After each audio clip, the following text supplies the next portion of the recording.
Good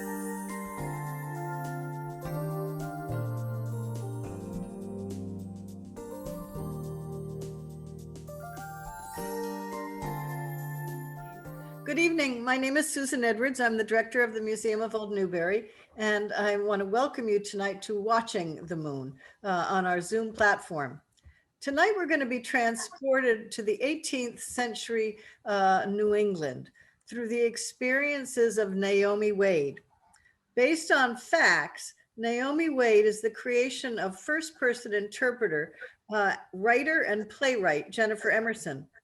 Jennifer has been researching and producing historical fiction for over 20 years. She holds a Bachelor of Theater Arts, Speech, and Film, and a Master of Fine Arts in Creative Writing.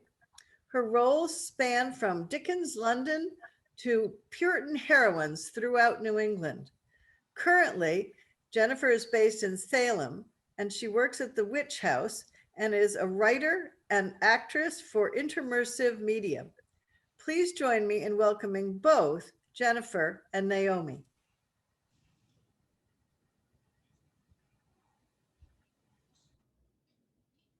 Good evening. Would you come in? Sit down. Set yourself down. You look tired. You look tired, eh? Rest yourselves. Now, my niece and nephew are upstairs asleep, but my sister, she won't mind if you come in and sit down a while. My name, oh, of course. How do you do? I'm very pleased to make your acquaintance. Miss Naomi Wade, at your service. Aye, in service it is, ain't it?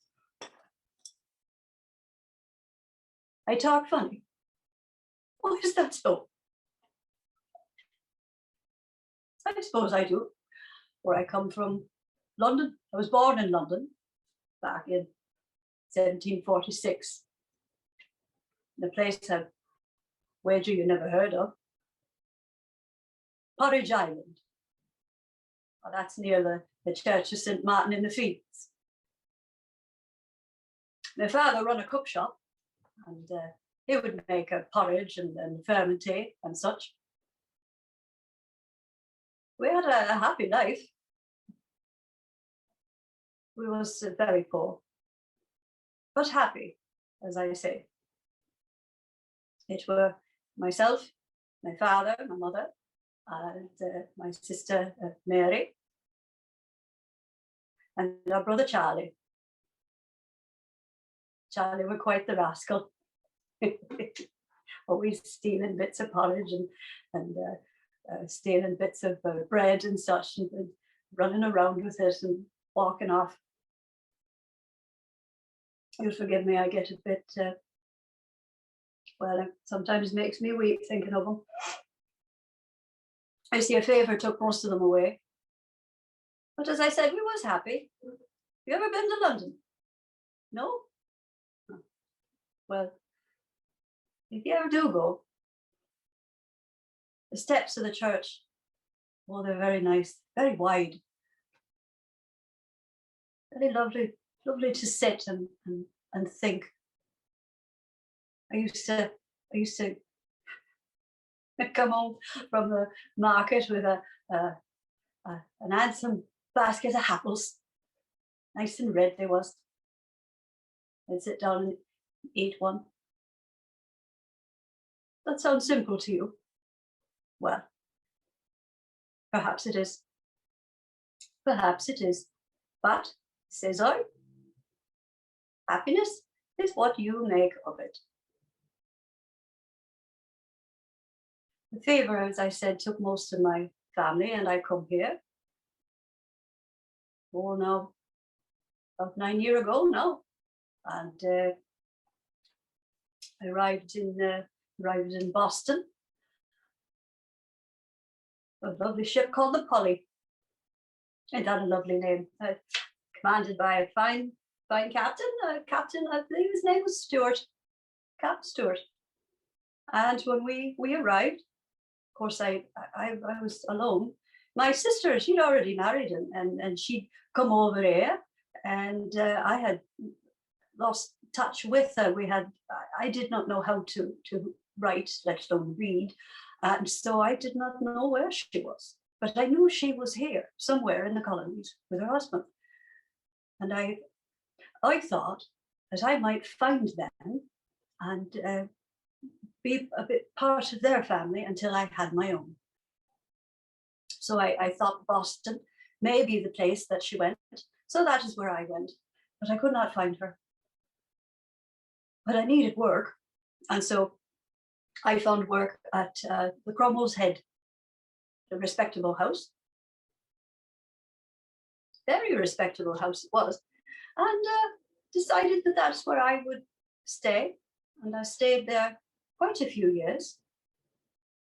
And I was a maid, a kitchen maid, working in a cook shop in London. They hired me, and they knew that I could do well, and I did. And we served simple fare, and sometimes meat pies and cheese and bread and such, and things that were pickled. Cucumbers would make into pickles in the summer. Those are nice, and all sorts of types of ale and beer. And I learned how to make ale back in England when I used to visit as a young girl. I would go to the countryside in Kent, a little village called Seven Oaks. And my uncle, he had a farm, small farm. And when my aunt was about to feather the nest, I would go and help. And so I learned many things there, and even learned about a dairy, making butter and cheese and all them fine things. And so when I come to Boston and told them I could do these things, well, they were very happy to give me a situation, and a fine situation it was. All manner of folk would come in. And I, just like you, they pointed out that I talk funny. I have tried since my arrival to adapt some of the speaking that what you have here, but coming from another place, you understand that can be very difficult. Perhaps some of you come from another place and can sympathize. I certainly hope so. Well, a few years went by, and well, one day I was wiping down a table after some officers had left, and this fella come in, tall and handsome he was, blonde hair and sparkling blue eyes, and he ordered an ale. Well, I hadn't made this ale, but I had learned, as I said, back home, and I told him such. Well, sit down, he said, and tell me how you would make it. And so I told him all about the taking the barley and heating it up and in the copper in the dairy and doing such to it and the stirring of it and now it only lasts about a fortnight once you make it, but how it tastes just glorious on the farm after a hard day of work. Says he, that sounds ideal. A glass of ale, and a lass like you, sitting in a meadow, watching the stream as they bathe the sheep before they shear them.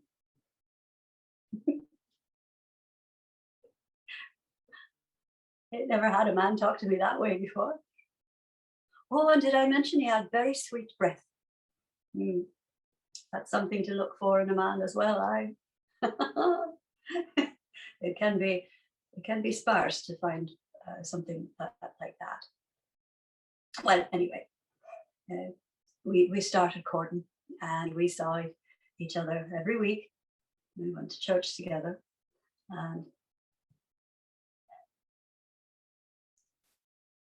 he had a cut on his arm. It got mighty red. I tried every poultice I could think of to try and ease the anger of the wound, and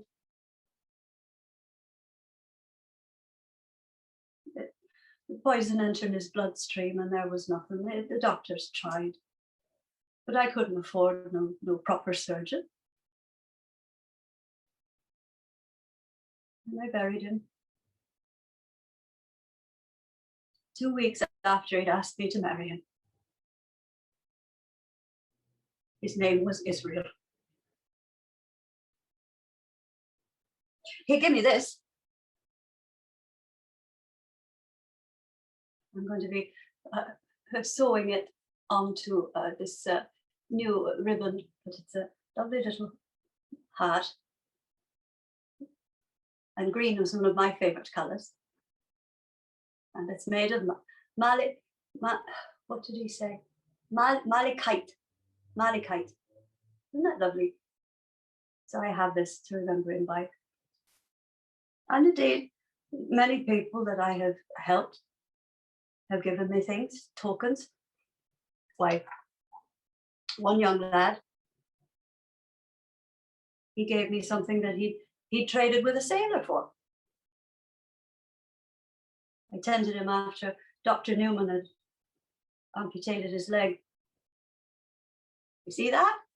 Can you see that? That is the tooth of a sperm whale.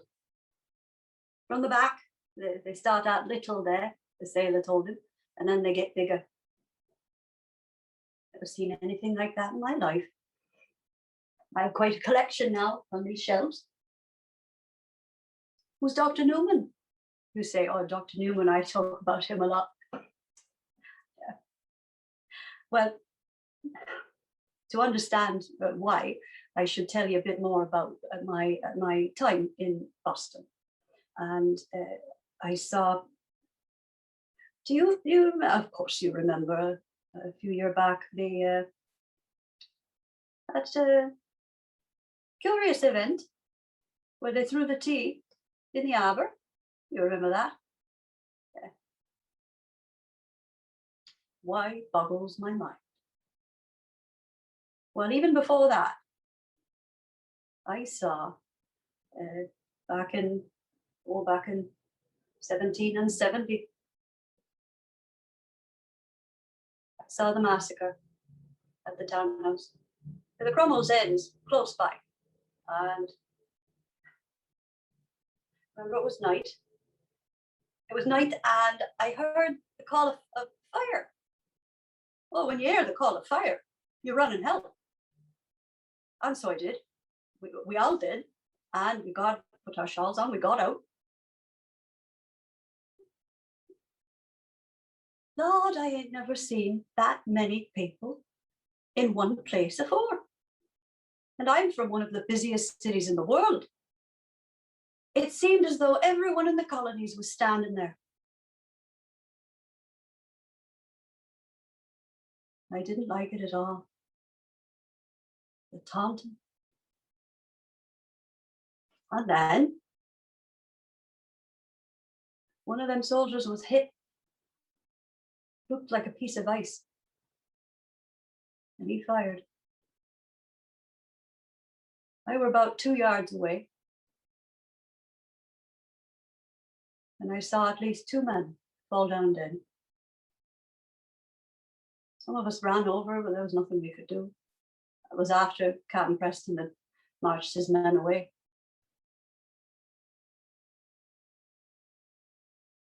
But that Mr. Adams, he's a clever cove, isn't he? Eh? And Lord, can he talk? But he did his duty. He got Captain Preston and them men cleared of all charges. I don't understand what's happening here. Do you? I might only be a woman, but I have a mind. We have brains in here too, you know. But I can't make sense of it. I can't make sense of it at all. Being part of the greatest empire on earth, and that ain't enough. You see, where I was raised in London, we are most loyal to His Most Britannic Majesty, King George III. And to think that this dissension has been allowed, it hurts my heart very much. There ain't no anger in his mind, but there is pain. Perhaps you sympathize. I don't mean to stir the pot as we're all sitting here just resting. You're warm enough, aren't you? Oh, good, good. This parlour is very warm. And it is cold tonight.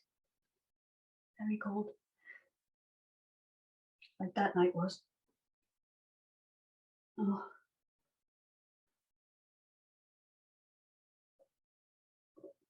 Well, as you know, it got worse. It got very worse. And I thought I might go somewhere where I would be safer. I had no family. My Israel was dead. I didn't know where my sister was.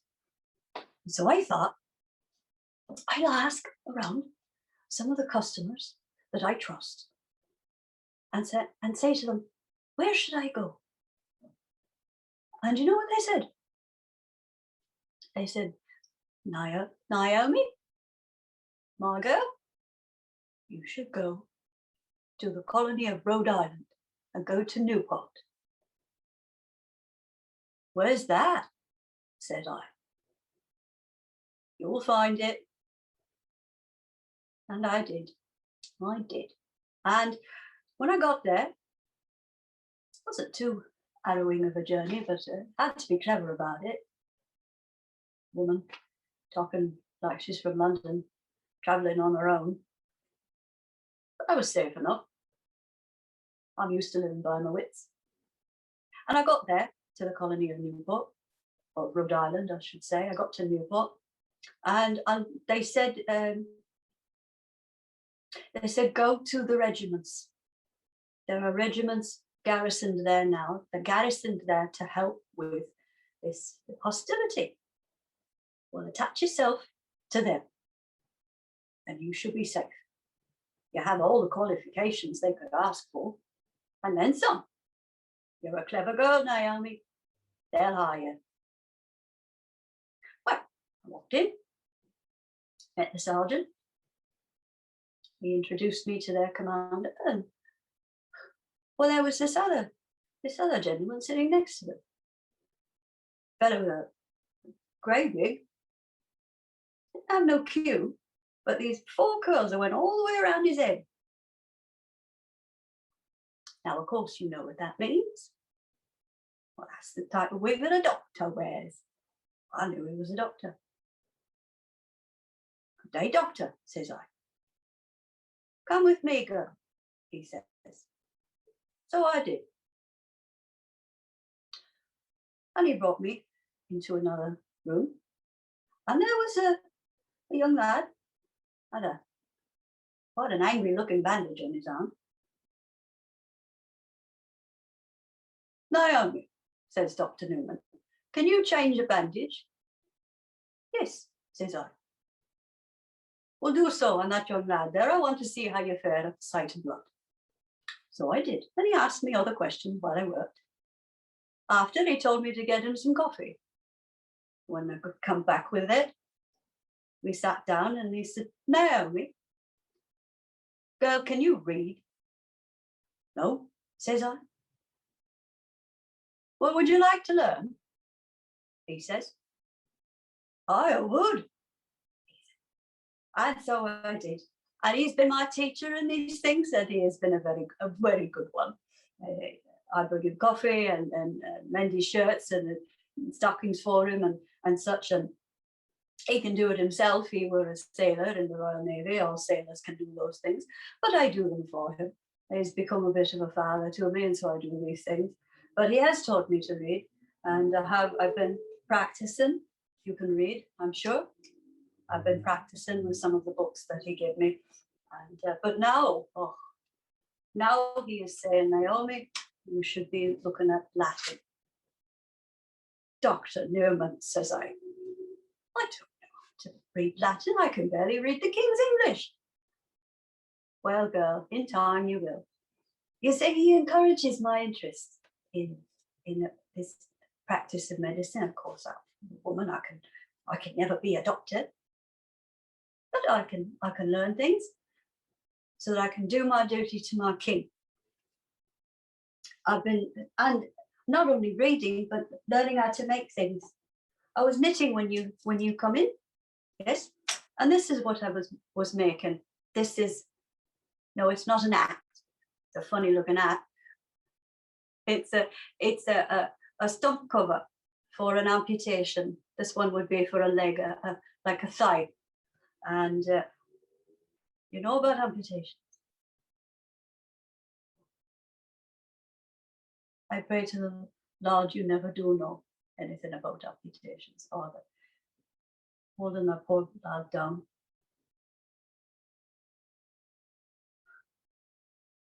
The cuts that are made with a specially rounded knife going through the skin and the muscle. The poor lad awake the whole time. But Dr. Newman, he's good. He can do it in about a minute. And if it saves a life, it's worth it. I do things to assist this, and I'm learning the names of the things that we use, or that the doctor uses in the surgery, and the tenaculum, which is a small a tool that has with a wooden handle and a hook, and after the leg has come off, you have to make sure them arteries is not going to be spewing blood, like, and so I'm learning to tie the little sutures, either of silk or of linen, that he uses and puts onto the artery with the tenaculum, and make sure that the poor lad don't bleed out. So I am learning things to be useful, and I believe that we all should be useful. And if I can be useful to my king, I'm happy to do so. I'm learning much about medicine as well, but I still do things that I did when I was little, such as my butter churn. Got a butter churn right here. You can see that's the dasher. Look what goes up and down.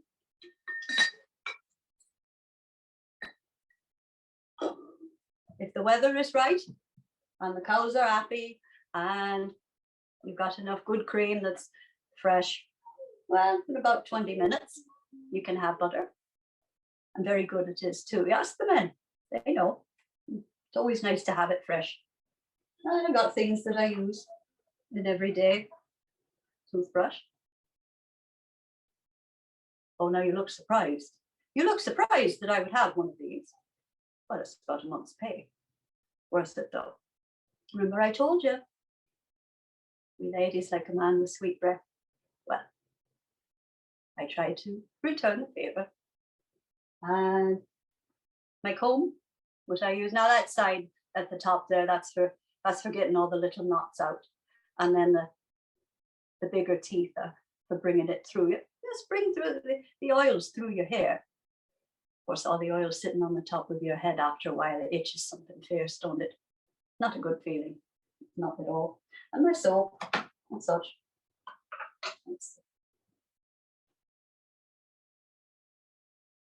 Oh, this one I wear. My scarf.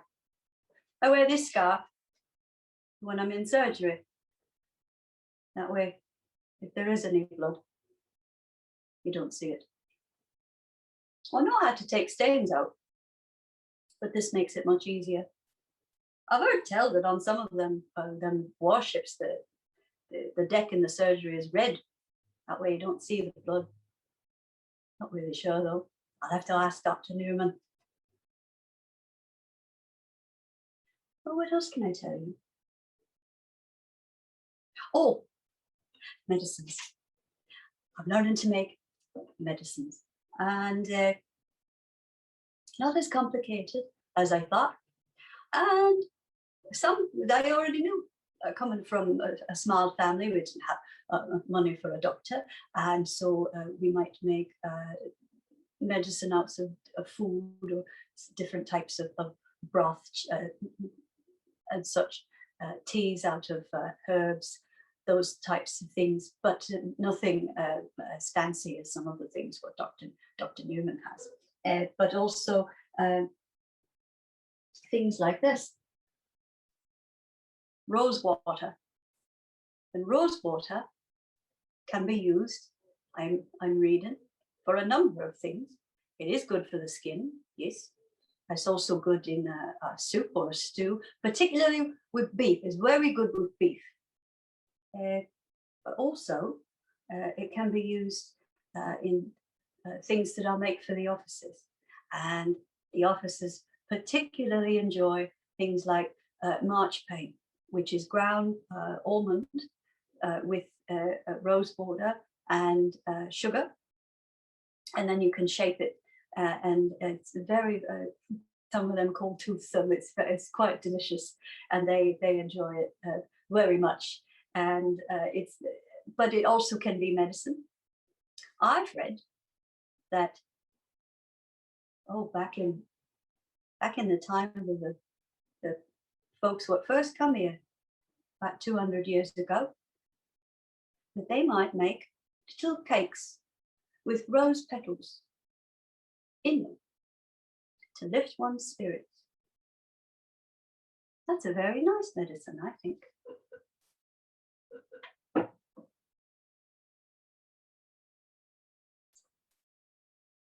And lavender is used in the same way, very much the same way. You're giggling at me. Yes, I know my W's and my V's are a bit strange, but as you have heard me correcting myself several times during our conversation, I am trying to speak more proper. And I do appreciate your patience and indulgence. You are very kind. Do you use lavender? It's lovely. And valerian, very, very, very good for pain. Make it in a tea, but it's good to put honey. It's good to put honey in as well. It's very, very bitter. It tastes a bit like stockings, what you've worn on a hot August day. Oh, not very appealing at all. And comfrey. This is very, very vital to our work.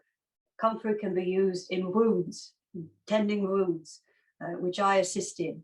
And so this herb, I always carry some with me. You never know who might need it. I might need it myself. God forbid. What's that? Cooking. Oh no, most of my duties are assisting the doctor, but I do cook some of the time. A few of my favorite things are Norfolk dumplings, and the officers are fond of cheese soup. That's very nice on a cold night. Pork pies, which are very easy to make, and they travel well. Of course, being with the regiment, must do that. I try and do what I can to lift their spirits and take care of them as best I can.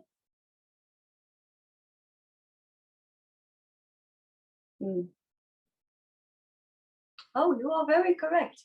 You are very correct indeed. Yes, it is a very hard life, but it is one that is worth it in service to His Majesty. Very, very much worth it, I think. But you do not. Why? Why should I stay in some tavern or respectable house when I can be of service? I can get my hands dirty and do something for something that I believe in. Well, I think that's a very good way to spend one's life.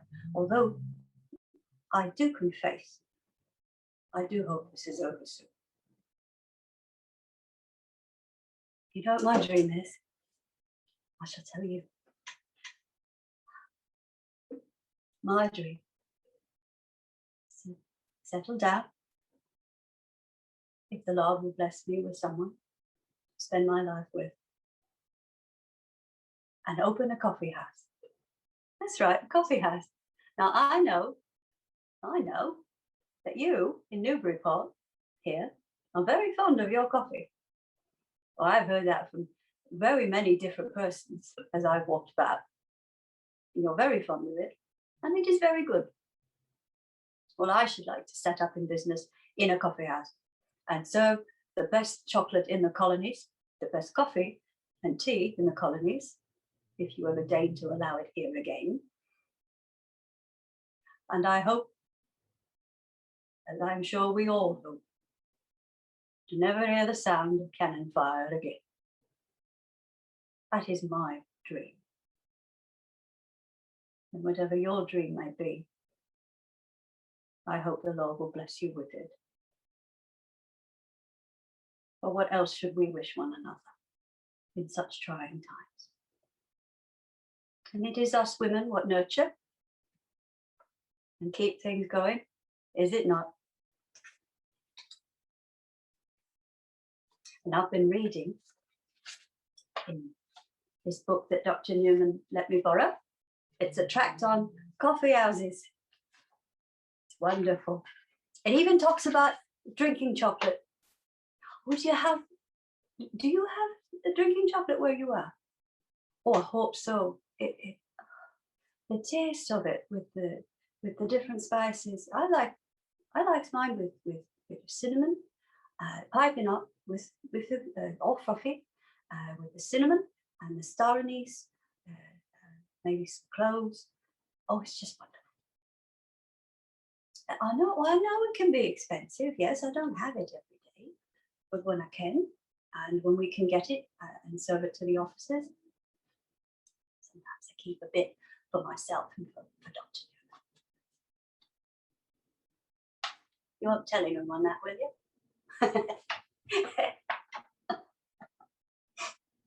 What's that?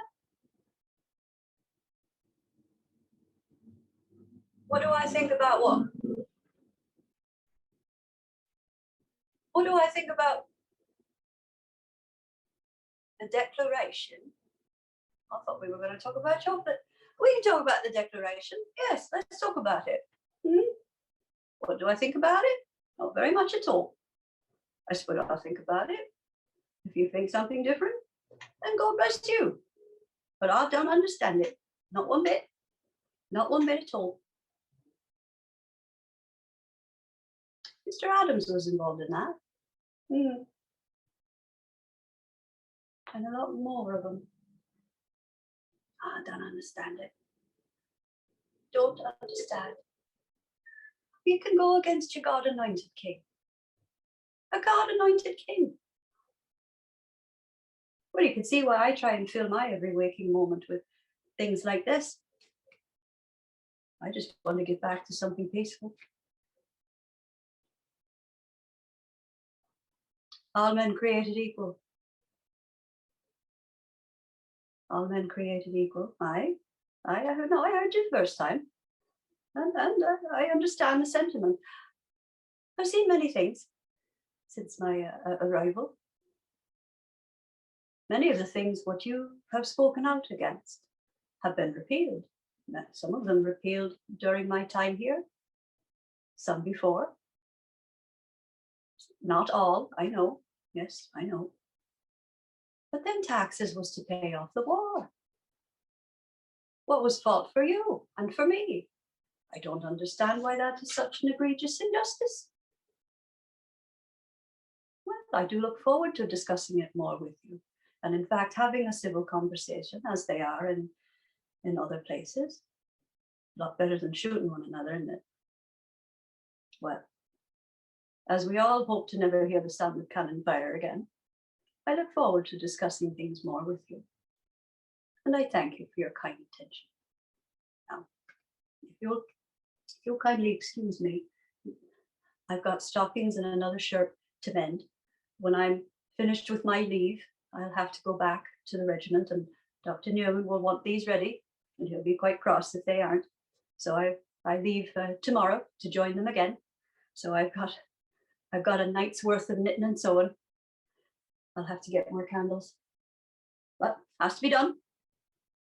Well, you're welcome to stay for a while if you wish, but I shall have to get back to work. And if you have any questions, I can work and speak at the same time. And I know that there might be some things that we touched upon in our brief time that I may not have said all the things that you was hoping I'd say. And so I'm happy that you might stay, but mind you, the children are asleep upstairs. But you can stay if you want to. I don't mind. Be glad of the company whilst I work. Sometimes it's nice to work when you have good people around you. Any questions? Right. Naomi, thank you so much. You have been a witness to some incredible history. Thank you. So, hi everyone. My name is Madison Vlass. I am the executive assistant for the Museum of Old Newbury.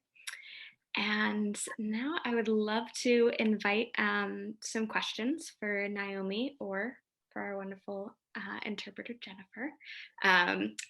I'll ask everyone to keep their video, their cameras off and their speakers muted. But if you do have any questions, if you hover your cursor over the bottom of the screen, you'll see a little section that says chat. And in the chat box, you can type any questions. I'll read them aloud. And if you wouldn't mind directing your questions either to Naomi, our 18th century woman, or to Jennifer, our modern day interpreter. So with that, our first question looks like it's for Naomi. So Claire Mitchell asks, having just arrived in the colonies and witnessing firsthand many injustices, struggles, and death, can you help me understand continued support of King George? Lord, well, ain't that a question? But I have been in the colonies for some, about 9 years now.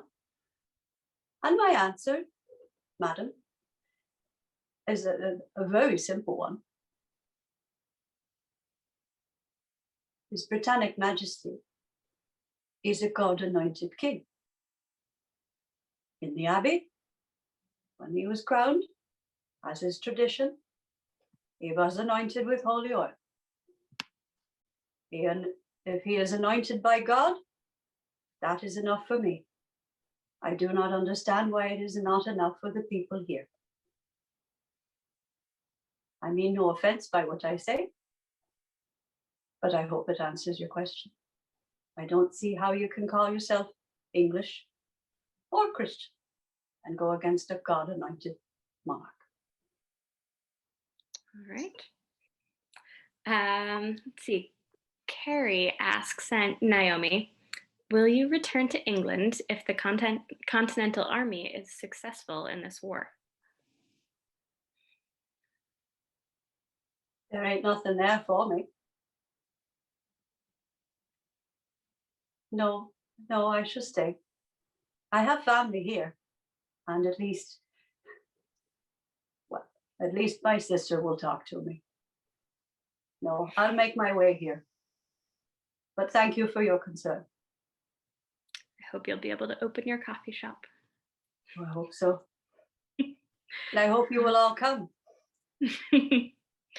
So Kristen wants to know, Naomi, how do you find the treatment of Bostonians by some of the soldiers?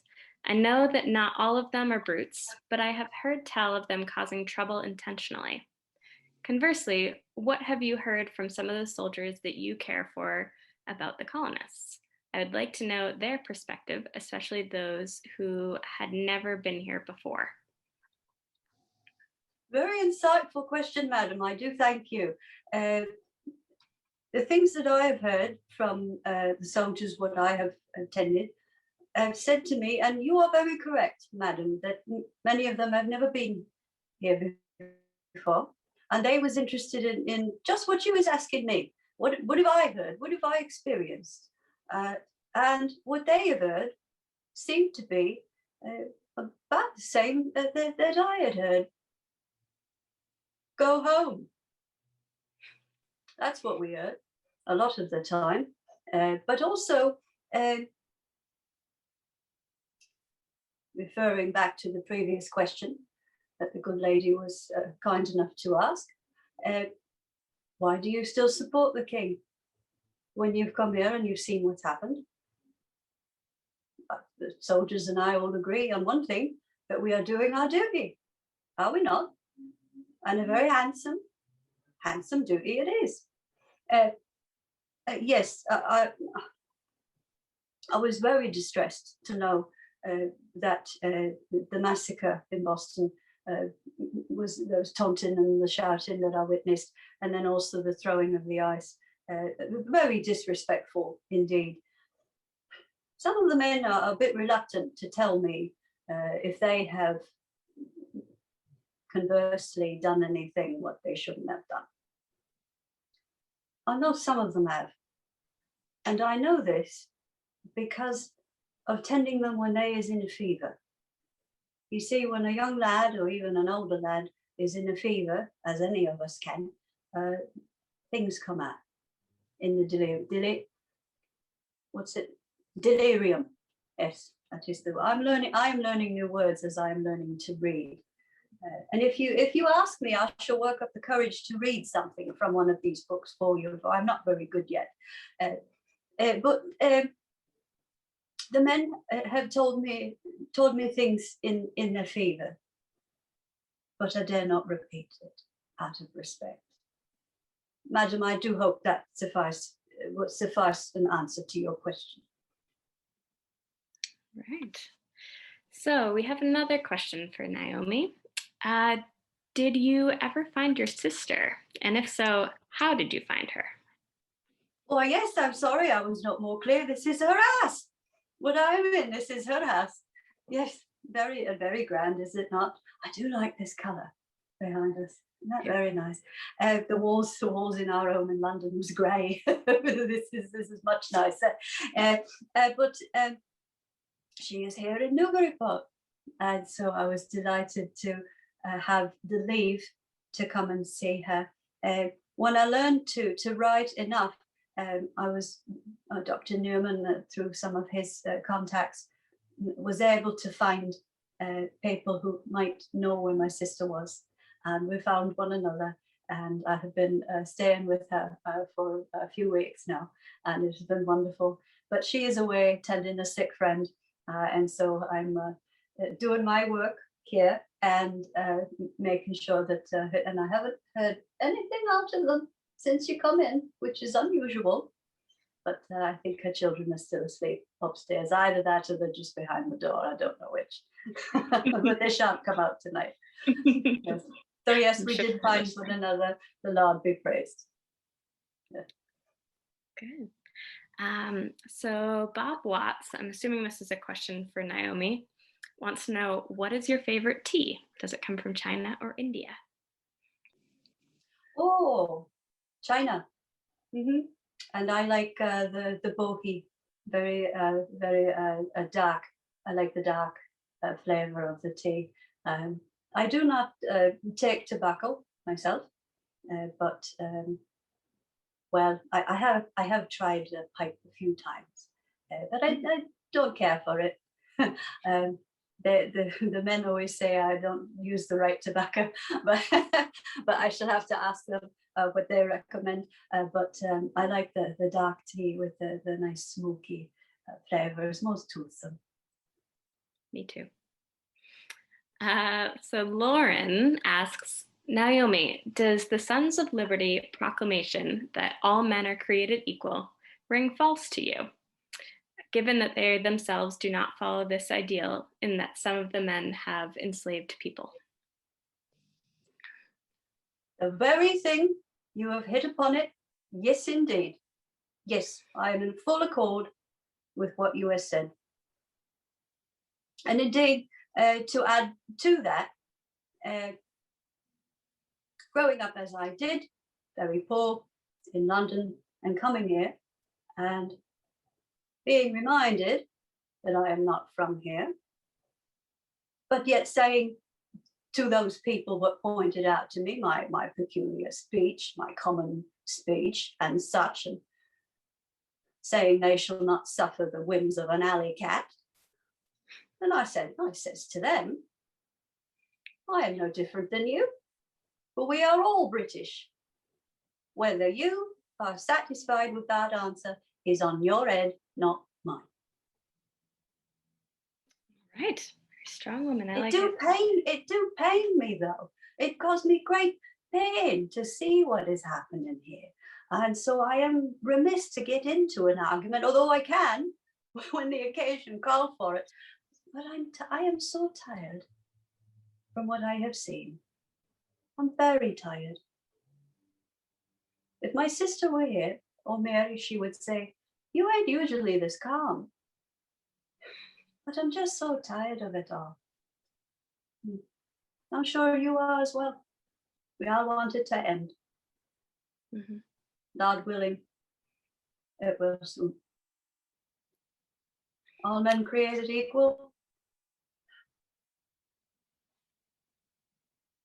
Not when there are 500,000 souls in chains, they aren't. And that's all I have to say about that. Indeed. Eat your own. Well, looks like the good Dr. Newman will be awaiting your return to the regiment tomorrow, Naomi. So be sure to have his laundry clean and mended. Oh, I shall. The stains have already been soaked out. Already soaked out. Excellent. And starched Alright. as well. And starched. So we do have a few questions for Jennifer. Are you ready for that? I am ready. Hi, this is the way I really talk. Thank you so much for attending. Yes, please ask me any questions you like. I hope you enjoyed it this far. Oh, it's been wonderful. So let's see. I want to go back to Mike's question. He said, first of all, wonderful portrayal. And second, Thank you, Mike. how did you find Naomi? I found Naomi through cooking. I started open hearth cooking about 20 years ago in the museum world, and they hired me because I'd done a lot of cooking with my parents as a kid when we'd gone camping, and we'd done open hearth cooking then. So it was just a matter of learning the historic receipts, what they used to call recipes, and then it was all go from there. And so a friend of mine where I grew up originally in southeastern Connecticut said, hey, he belonged to a British reenactment group out of Mansfield, and he said, you know, we're having a couple events, and this guy he's a great cook. If you're watching, Robert, hi. But he said, you know, we could use some help. You want to join in? Well, I didn't have any kit. You know, I had done 19th century reenacting, but I'd never done anything earlier than that. But I thought, well, that sounds like fun. And so we did, and we did that quite a few times together. We had a blast doing it. And I thought, well, rather than just kind of being in with everybody and cooking, I've got, you know, quite a few years under my belt as a first person interpreter. I could just do this. I'm not officially attached to the group, but I could do this kind of freelance thing as a little bonus in addition to everything else that they're already offering. So if somebody comes near the fire, they could talk to someone portraying somebody, and they thought, okay, that's cool. And so that's what I did, and that's where Naomi came from. Wade is a family name way back, and I've always loved the name Naomi, and I've never used it, so that's where she comes from. And I thought it would be interesting to make her come from London. I got my MFA in creative writing. My thesis was on Charles Dickens. I know he's post 18th century, but my love of London extends back to when I was 7 and read A Christmas Carol for the first time. But that's a talk for another day. And so that's where Naomi came from. That was the inspiration. And I took things that I already knew and then studied the 18th century and thought in terms of conjecture, what would it be like for someone in her situation to come over here, be alone, and still be loyal to the king, as she probably would be, and survive? What would she have to do? What would her choices be? And this is what we've come up with so far. And Naomi is a work in progress. She's constantly changing. And that's the beauty of composite characters. Because as you do more research, if you find something that you previously incorporated that isn't quite right and doesn't work based on the newer research you have, you can just change it. And that's what I do. So she's constantly growing. Great question, Mike. Thank you. Or whoever asked that. I'm sorry. Yeah, I can't remember. Yeah, I think it was Mike. Okay. There's another one from Claire that might connect to this. Do you do any other first person interpretations? I do. I do a first person interpretation of Hannah Emerson Dustin. And I'm reworking that right now. That's 1697. It's very, very, and rightfully so, controversial woman from late 17th century New England, and who I happen to be related to. I'm not directly descended from her, but she's an aunt on my father's side. And given what's happened, politically in the last year, and the fact that, thank goodness, we are really starting to take a good, long, hard look at how to really change things to make a better world. I'm reviewing how I present her, but she will be back when conditions are right, and I hope that it will help shed light on a world that was.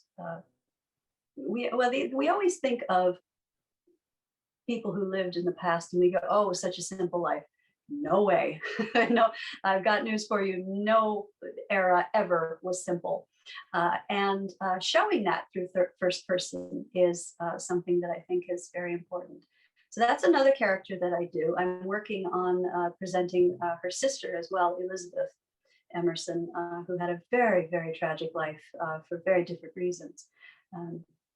So that will be coming as well. And I do some theatrical first-person interpretation here in Salem with a company called History Alive, where I sometimes play Bridget Bishop, who was one of the accused during the Salem witch trials and the first to be executed. And there'll be more coming, but that's enough to keep me occupied for now. If you they want more information, they can go to my website. Yeah. All right. Well, I think that might answer two of the questions are, how might we find future presentations of yours? Okay, well, that's very kind. Thank you. If my website is the Petticoat Pages, all one word, the petticoatpages.com. I also have a Facebook page of the same name, so you can find me in either of those places. Mm-hmm. Perfect. All right. Thank you, Claire. Yes, that's it. Mm-hmm.